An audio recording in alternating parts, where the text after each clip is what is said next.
The next attack that we're going to look at is with the Visa Security Module HSM attack that was figured out in the year 2000. So it's a good 20 years old. So the problem was that often you would have to take a key. So these crypto keys are supposed to stay inside the HSMs. But every once in a while you have to exchange keys with some other HSM.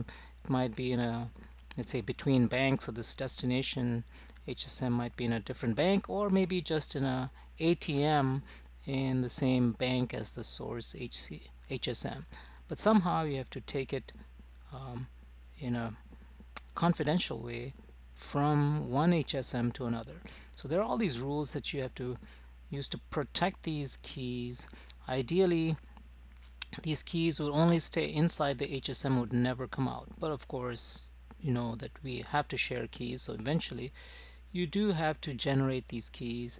And then the typical way to do this is to split one key into two parts that are carried by separate people, couriers, and then recombined using something like an exclusive OR function. So something like that. And so what you would do is a user would ask the HSM, generate a key component that would be KP1, and so HSM would either print it out, and so you get a part of a key but not the whole key. So this, it's maybe not crucial that you encrypt it yet, but it's probably better to encrypt that KP1 and only print out the encrypted version of it for one courier to carry. And so one person has part of the key, KP1, either in plain text or encrypted. Now you repeat that for the second part, KP2. So you do the same thing. The user accesses the HSM, generate the second part. HSM either prints it out in plain text, or better yet, an encrypted version of these. Each one of these pieces separately doesn't help. You have to have the two people, the two couriers who are taking this to the ATM or to the other bank, collude, and if they are working together, yeah, sure, they can now put the keys together. But this is usually done using this idea called separation of duty. So you have two people do this thing separately, so that the only way that you can have some, you know, malfeasance or bad effect is to have those two people work together. In that case, you know, you can probably catch them. More likely to catch two people than one, I guess.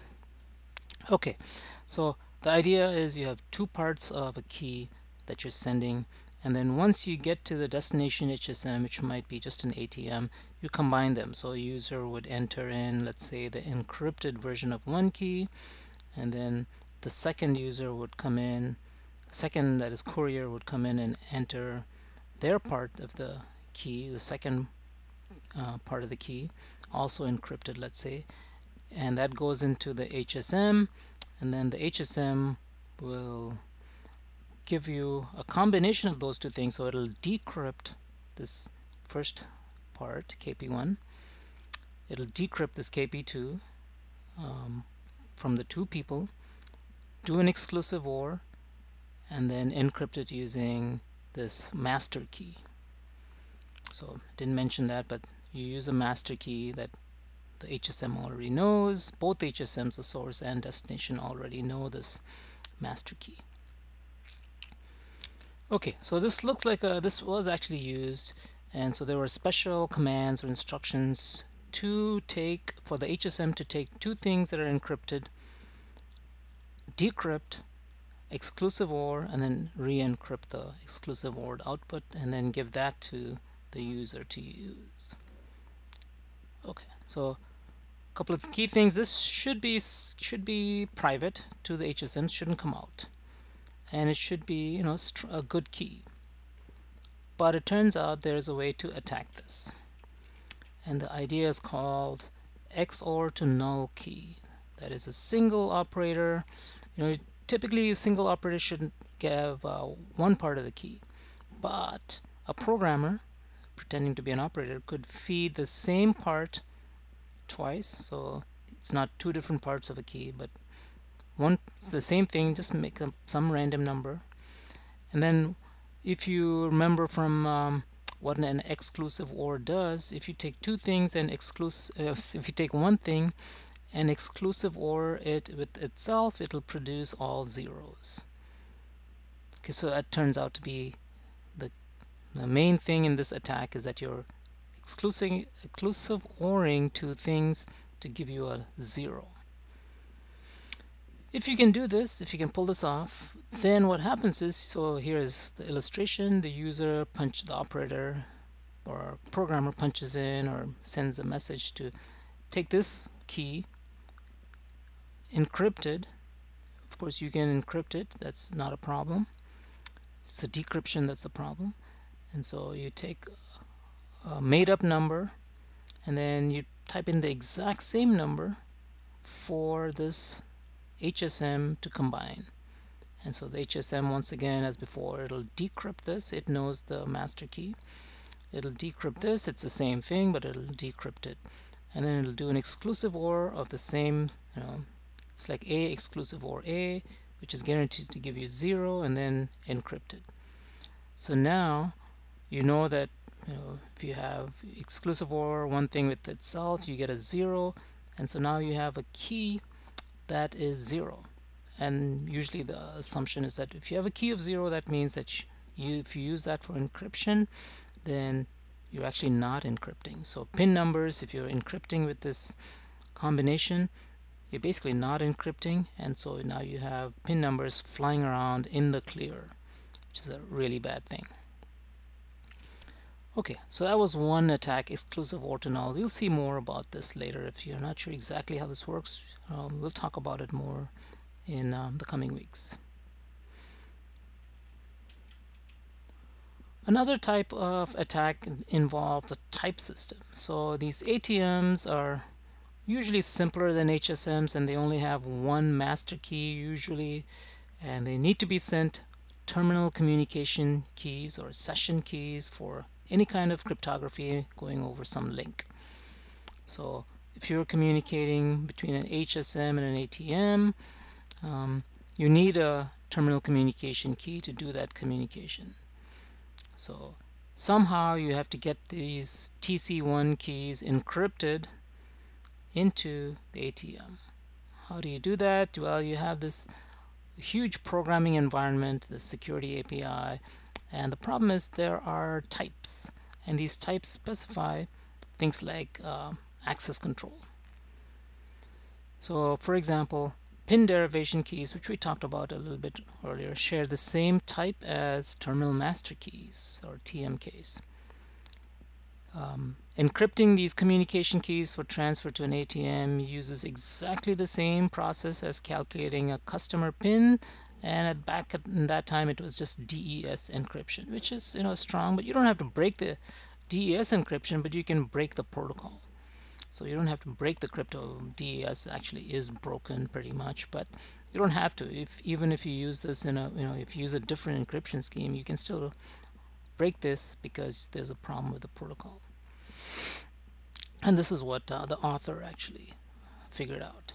So one thing you would do is normally what you would do is you would put in this TC1 or terminal communication key, and this is for protecting control information going to and from the ATMs, and the HSM would respond with an encrypted version, and then the user would enter in that TC1 plus this master key for the ATM encrypted form, and then the HSM would figure out, would decrypt this,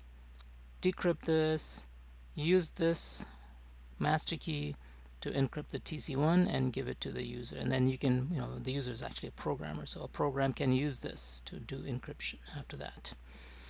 The attack basically uses an account number as a terminal communication, so that's a big problem. That was a big security hole. Was, can you do this? Well, you shouldn't be able to, but it turned out that you could. And then you were able to get this encrypted. So the only difference between these two is a couple of things that are different. Instead of entering in a TC1, a programmer could enter in a primary account number. So that was like definitely it shouldn't happen, but it worked. And so once you enter this in, you do this, the HSM does the same operations, encrypts it thinking that it's a TC1 or TC type key using this TC key, and then the user types in, instead of a master key, enters in a pin generation key. And that might be something that programmer has access to somehow. That's not so confidential. The master keys are. So the user or the programmer uses two commonly available pieces of information, a PAN and a PDK, and then is able to generate this PAN encrypted using this PDK. And then this attack may not actually give the attacker any money or data or things like that, but it just shows there are these weaknesses in these Visa security module type system. So type means same thing as type in Java, essentially. Okay, so how did this vulnerability come about? You have to look at the Visa security module type hierarchy. So there are these layers of keys and layers of types. At the very top level, you have master keys that should never go outside the crypto processor. They should only stay inside the crypto processor. That's one of the important facts. Sort of lower level of security are these transport keys that you might be using to share data between processors. So you might take these keys and have it in some different form in these other keys. So these ovals are keys, and these are often also keys, but they might not be keys. They're just types. The square or the rectangles represent types.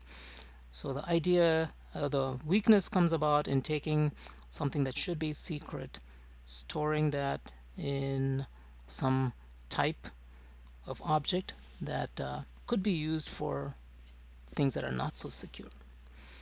So below the transport keys are operational keys that are working, or session keys that are used for just about most normal operations. And then below that you might even have just plain data.